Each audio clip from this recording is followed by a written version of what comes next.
Hello viewers, अस्सलाम वालेकुम। कैसे हैं आप लोग? उम्मीद करता हूँ खैरियत से होंगे। मेरा नाम सुफियान फारूक और आज का हमारा लेक्चर है IFRS 16 लीजेस के बारे में। ये जो IFRS 16 है ये स्टैंडर्ड है फाइनेंशियल रिपोर्टिंग का लैंडस्केप बदल देता है, क्योंकि अब जो चीज़ें पहले ऑफ बैलेंस शीट होती थी अब वो बैलेंस शीट पे हुआ करेगी। तो आज का लेक्चर शुरू करते हैं और आज के लेक्चर में हम इसमें सीखेंगे जनाब, सबसे पहले नंबर पे हम जो सीखेंगे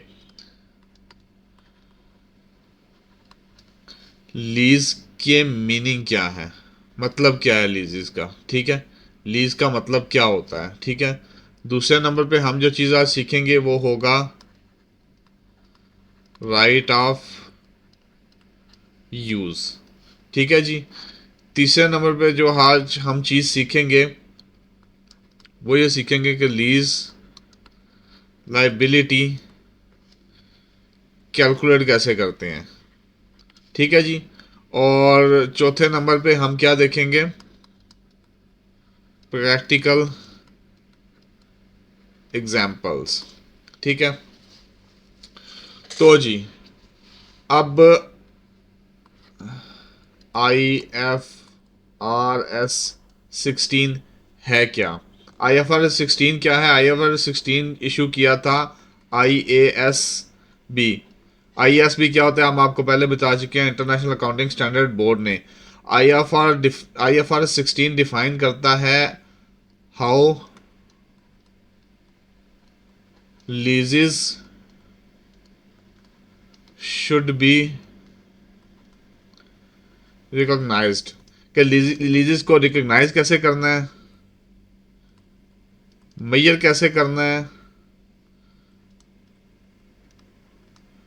प्रेजेंट कैसे करना है और डिस्क्लोज कैसे करना है, इसका डिस्क्लोजर कैसे देना है। ठीक है, अब ये इसकी इफेक्टिव डेट क्या है?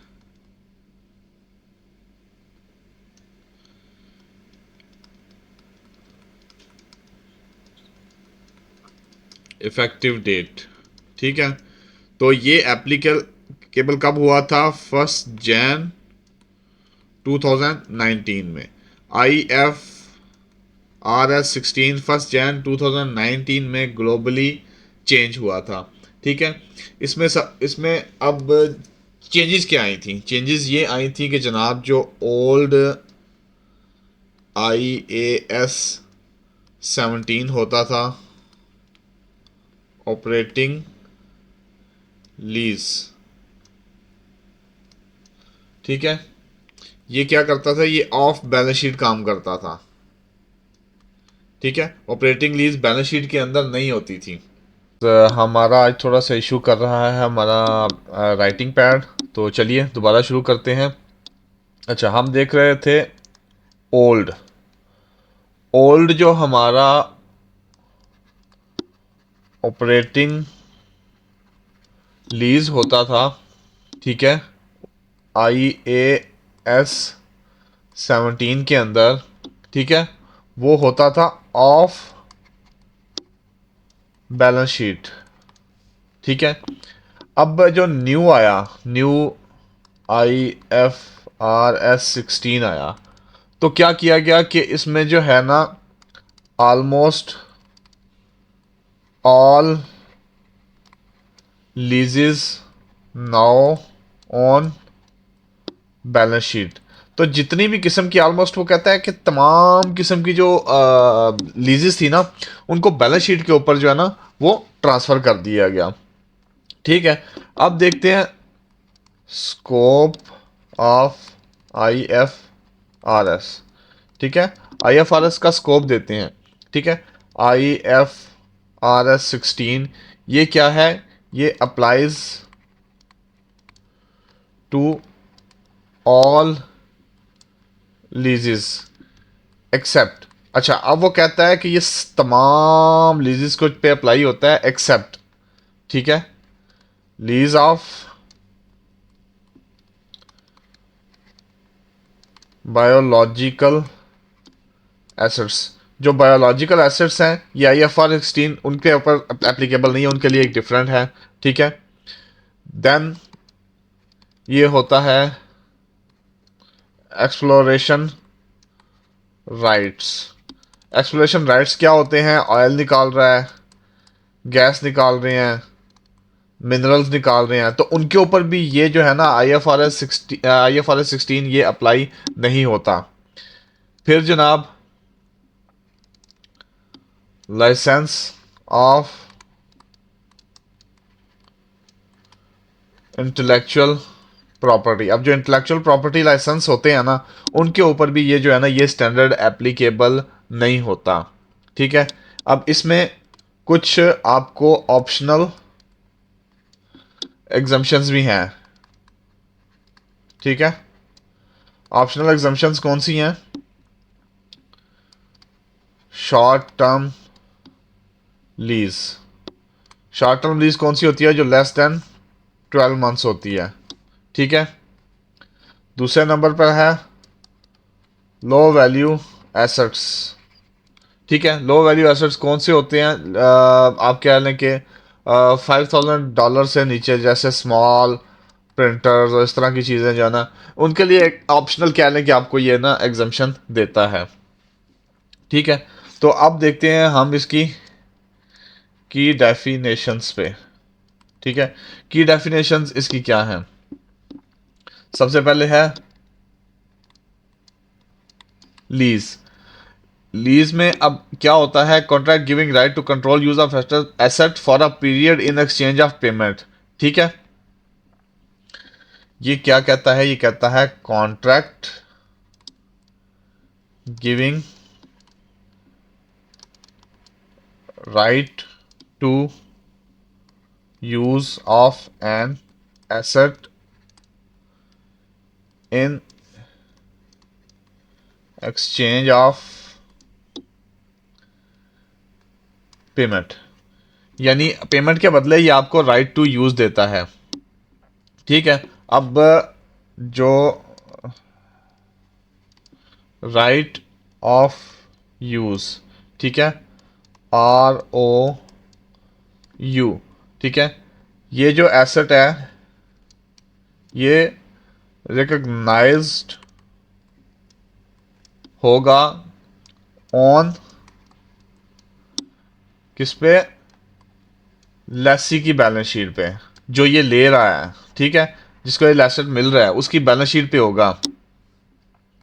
और जो लीज लाइबिलिटी होगी, ठीक है, वो होगी present value of future lease payments. यानी present value of future lease payments, जो आज की वैल्यू में फ्यूचर की हमारी होगी। ठीक है। इसमें एक और होगा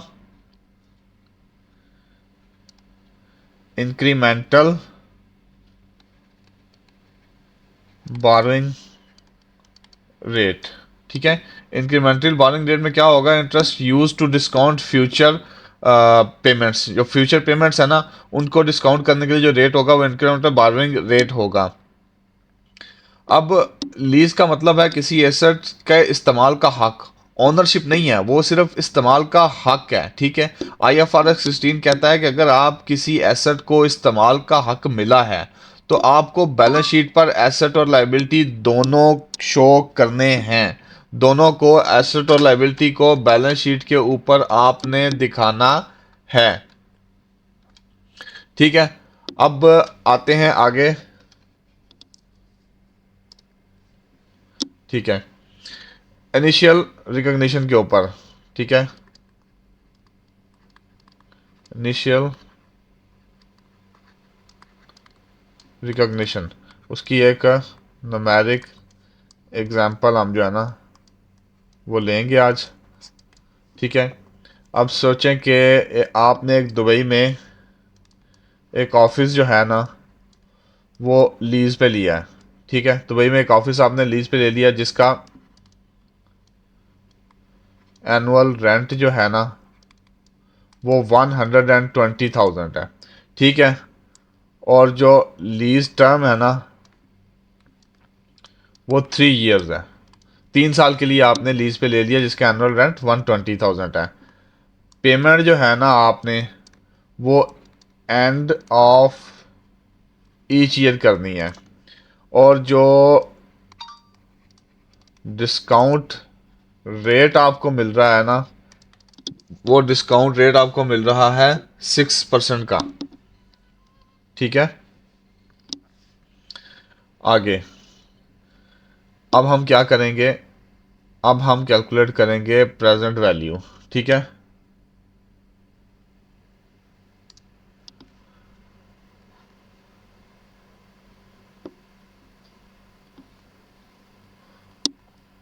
calculate present value. Present value calculate करने के लिए पीवी इज इक्वल टू 120,000, ठीक है, डिवाइडेड बाय 1 प्लस 0.06 की पावर 1 प्लस 120,000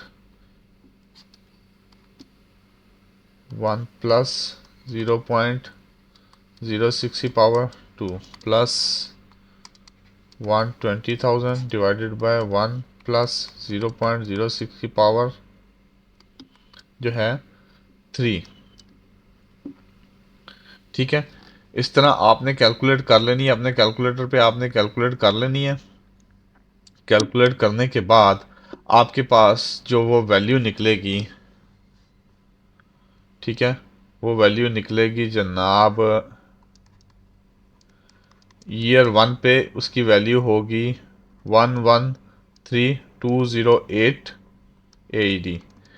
ईयर 2 पे निकलेगी 106,808 AED। ठीक है, और ईयर 3 पे निकलेगी जनाब 100,669 AED। ये कैलकुलेशन आपने कर लेनी है, मैं मोस्टली कैलकुलेशन आपके लिए छोड़ रहा हूँ ताकि आप थोड़ा सा इस कैलकुलेशन को समझ सकें और देख सकेंगे ये कैलकुलेशन होती कैसे है। ठीक है, तो टोटल जो हमारी प्रेजेंट वैल्यू निकलेगी वो होगी 320,685। ठीक है, टोटल प्रेजेंट वैल्यू। अब सबसे पहले क्या करना है, आपने क्या करना है, हम नई शीट पे चले जाते हैं। ठीक है, आपने सबसे पहले रिकॉर्ड करना है डे 1 एंट्री। ठीक है, एंट्री रिकॉर्ड करने के लिए आप क्या करेंगे, आप करेंगे डेबिट करेंगे right of use asset. Right of use asset में 320,685 क्रेडिट करेंगे लीज लाइबिलिटी, सेम अमाउंट से 320,685 से आप क्रेडिट कर देंगे। ठीक है, उसके बाद आप क्या करेंगे, आप करेंगे डेप्रिसिएट ROU एसेट। ठीक है, राइट टू यूज ऑफ जो एसेट है उसको डेप्रिसिएट करेंगे। AED 320,685 divided by 3 is equal to 106,895 per year.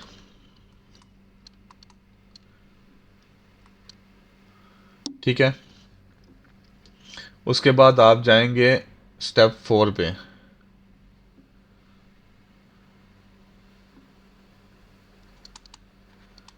अब स्टेप 4 में क्या होगा, रिकॉर्ड करेंगे आप इंटरेस्ट एक्सपेंस को।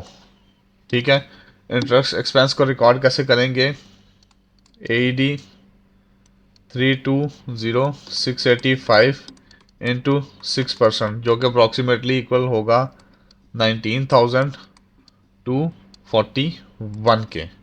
ठीक हो गया, ये कर लेंगे। उसके बाद आप छठे नंबर पे क्या करेंगे, आप जाएंगे सब्सिक्वेंट मेजरमेंट। ठीक है, तो ईच ईयर हर साल आप क्या करेंगे, आप करेंगे रिड्यूस करेंगे lease liability by actual payments. ठीक है, तो रिड्यूस करनी है आपने लीज लाइबिलिटी, जो आपने एक्चुअली पेमेंट कर रहे हैं उससे आपकी लाइबिलिटी कम हो जाएगी। और देन रिकॉग्नाइज करेंगे इंटरेस्ट एक्सपेंस। ठीक है, इंटरेस्ट आपका जो एक्सपेंस होगा उसको रिकॉग्नाइज करेंगे, और आप डेप्रिशिएट करेंगे ROU एसेट को। ठीक है, तो ये क्या करेगा, this cause EBI earning before interest tax and depreciation allowance to increase compare to old IAS 16, because rent का जो एक्सपेंस है वो डिसअपियर हो गया, रिप्लेस बाय डेप्रिसिएशन और इंटरेस्ट। तो क्या हुआ कि रेंट का जो आपका था वो पहले हम क्या करते थे, एक्सपेंस करते थे, वो एक्सपेंस जो है वो हमारा जो है ना वो डिफरेंट हो गया। किससे, हमने उसकी जगह पे क्या ले आए हैं, हमने उसके ले आए हैं डेप्रिसिएशन और इंटरेस्ट। ठीक है, तो डेप्रिसिएशन और इंटरेस्ट की बेसिस पे हमने अब अपनी जो है ना ये प्रॉफिट एंड लॉस के अंदर चीज़ों को ले आए हैं। ठीक है जी व्यूअर्स, आज हमारा थोड़ा सा जो है ना वो चीज़ें हमें तंग कर रही हैं, तो अभी हम आगे शुरू करते हैं। Impact on UAE businesses. अब UAE के जो बिजनेसेस हैं उन पे क्या इम्पैक्ट होगा। ठीक है, सबसे पहले नंबर पे आएगा रिटेल एंड F&B। ठीक है, शॉप्स जो मॉल के अंदर होती हैं, ठीक है, वो लॉन्ग टर्म लीज पे चलती हैं। ठीक है, अब जो दूसरे नंबर पे इफेक्ट आएगा किस पे आएगा, लॉजिस्टिक्स पे। ठीक है, वेयर हाउसेज जो होते हैं जफ्जा के अंदर, DIP के अंदर, उनकी लीजेस के ऊपर इफेक्ट आएगा।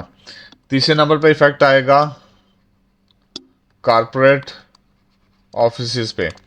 कॉर्पोरेट ऑफिस पे इफेक्ट कैसा है, बिजनेस पे डाउनटाउन वगैरह में जो कॉर्पोरेट ऑफिस हैं वो जो लीज एग्रीमेंट करते हैं उस पर इफेक्ट आएगा। चौथे नंबर पे इफेक्ट आएगा फ्लीट रेंटल्स पे। ठीक है, डिलीवरी चार्जेस जो है ना वो अंडर go जाएंगे लॉन्ग टर्म कॉन्ट्रैक्ट में। अब ये सारा इफेक्ट जो है ना ये अब मेनली क्या किस पे इफेक्ट करेगा, ये इफेक्ट करेगा कारपोरेट टैक्स के एंगल से।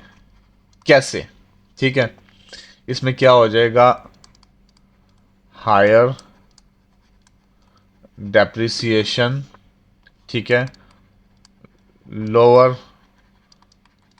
Profits, but interest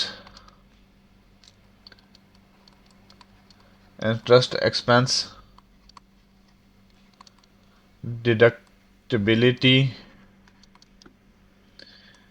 capped at 30% EBITDA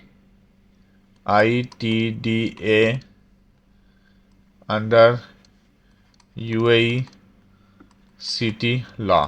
अब देखें, हायर डेप्रिसिएशन हो जाएगी, प्रॉफिट तो लोअर हो जाएंगे, लेकिन इंटरेस्ट एक्सपेंस जो है ना वो वो एज पर कॉर्पोरेट टैक्स के लॉ 30% ऑफ का इंटरेस्ट EBITDA के अंडर 30% ऑफ जो वो है ना वो कैप है उस पर, उसका 30% जो है ना earning before interest tax and depreciation allowance है, उसका 30% से ऊपर आपका इंटरेस्ट एक्सपेंस जो है ना जो इसका होगा वो नहीं जा सकेगा। ठीक है, ये इफेक्ट आएगा UAE बिजनेस के ऊपर इस IFRS 17 का कॉर्पोरेट टैक्स लॉ के अंदर। Then sale and lease back transactions. Sale और लीज बैक की ट्रांजैक्शंस हम करते हैं, क्या करते हैं, हम करते हैं सेल वेयर हाउस, ठीक है, DIP में 5 मिलियन का, ठीक है, और उसको इमीडिएटली लीज बैक कर लेते हैं 10 ईयर्स के लिए। ठीक है, अब IFRS 16 रिक्वायर करता है, क्या रिक्वायर करता है, रिकॉग्नाइज पार्शियल गेन ओनली। ठीक है, और क्या कहता है, record ROU assets plus liability. ठीक है, वो कहता है कि भाईजान जो आपने वो कहते हैं गेन है वो पार्शली आपने रिकॉग्नाइज करना है। ठीक है, बाकी आपने रिकॉर्ड करना है रिटर्न, वो जो है ना right to use of asset और लीज लाइबिलिटी, ये आप लोगों ने रिकॉर्ड करनी है। ठीक है, आगे जनाब आ जाती हैं डिस्क्लोजर रिक्वायरमेंट्स। ठीक है, डिस्क्लोजर रिक्वायरमेंट्स क्या कहता है, कंपनीज मस्ट डिस्क्लोज, कंपनी को क्या डिस्क्लोज करना चाहिए, एक split of ROU assets buildings vehicles. पहले तो हम क्या करते थे, हम वो सीधा सीधा जो है ना वो रेंट डाल के एक्सपेंस आउट करते जाते थे। अब IFRS 16 जो है वो ऐसा नहीं करने देगा हमें। हमें जो स्प्लिट करना है कि ये जो एसेट्स हैं हमें राइट टू यूज़ एसेट्स हैं। ठीक है, दूसरे नंबर पे है maturity profile of lease liabilities. तो आपने एक मेच्योरिटी प्रोफाइल भी बनानी है किसकी, लीज लाइबिलिटीज़ की। लीज लाइबिलिटी की मेच्योरिटी प्रोफाइल जो आपने है ना वो बना के दिखानी है इस IFRS के अंडर। तीसरे नंबर पे आपने क्या करना है, short term versus long term lease payments. आपने ये भी दिखाना है कि शॉर्ट टर्म और लॉन्ग टर्म की जो पेमेंट्स हैं लीज की वो भी। ठीक है, फिर आपने expense for low value and short term lease, तो ये इसका भी आपने डिस्क्लोजर देना है। ठीक है, ये चार चीज़ें आपने देनी है। चार चीज़ें कौन सी हैं, स्प्लिट देना है आपने राइट ऑफ यूज एसेट जो है जैसे बिल्डिंग व्हीकल है। फिर आपने मेच्योरिटी प्रोफाइल बना के देनी है लीज लाइबिलिटीज़ की। फिर आपने short term versus long term जो लीज पेमेंट्स हैं उनको डिस्क्लोज करना है। फिर आपने एक्सपेंस फॉर लो वैल्यू और शॉर्ट टर्म लीजेस जो हैं वो भी आपने बना के देने हैं। ठीक है, अच्छा इसमें एक और चेंज भी है। इसमें क्या है, इसमें लेटेस्ट अपडेट आई हैं, ये इंपॉर्टेंट है। स्टैंडर्ड तो आप काफ़ी टाइम से देख रहे हैं लेकिन 2025 में लेटेस्ट अपडेट आई हैं। क्या अपडेट आई हैं, SME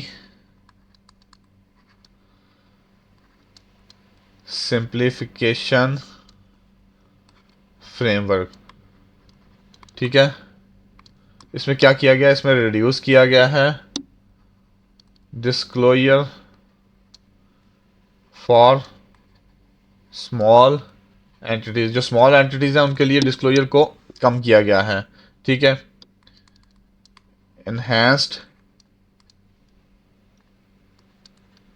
cell and lease back guidance. ठीक है, इसमें सेल और लीज बैक की गाइडेंस है वो जो है ना वो की गई है बेहतर तरीके से। ठीक है, फिर इसके मैं डिस्काउंट रेट डिटर्मिनेशन पे, ठीक है, वो क्या किया गया, मोर क्लैरिटी दी गई है स्पेशली UAE जहाँ पे इंक्रीमेंटल बारविंग रेट जो है ना वो बढ़ते कम होते रहते हैं।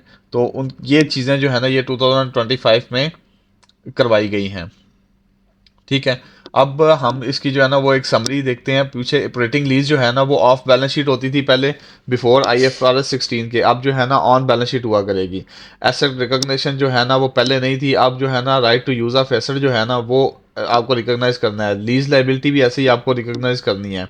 अब इससे क्या होगा, IFRS 16 के बाद जो है earning before interest tax and depreciation के बाद वो जो है ना वो हायर हो जाएगी। कॉर्पोरेट टैक्स जो है ना वो अब पहले कुछ फ़र्क नहीं पड़ता था, अब क्या है लोअर प्रॉफिट कर देगा ड्यू टू डेप्रिसिएशन।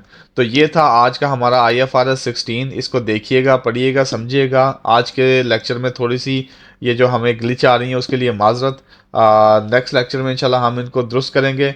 तो कोई भी आपके सवाल हो, आपको कोई भी नोट्स चाहिए हो, आप हमारा ईमेल जो हर जगह पे दिया गया है उस ईमेल पे भी आप रब्ता कर सकते हैं। हमारे चैनल के अंदर भी हमारा ईमेल दिया गया है, और हमारा चैनल प्रॉपर लेजिमेट जो है ना वो चैनल है जो कि रजिस्टर्ड है। तो ऐसा कोई मसला नहीं है, आपको कोई ऐसी फेक काउंटरफेट चीज़ें नहीं यहाँ पे मिलेंगी।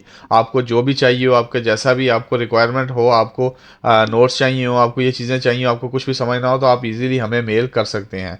दोबारा मुलाकात होगी किसी नए लेक्चर के साथ। दुआ में याद रखिएगा। अल्लाह हाफिज़।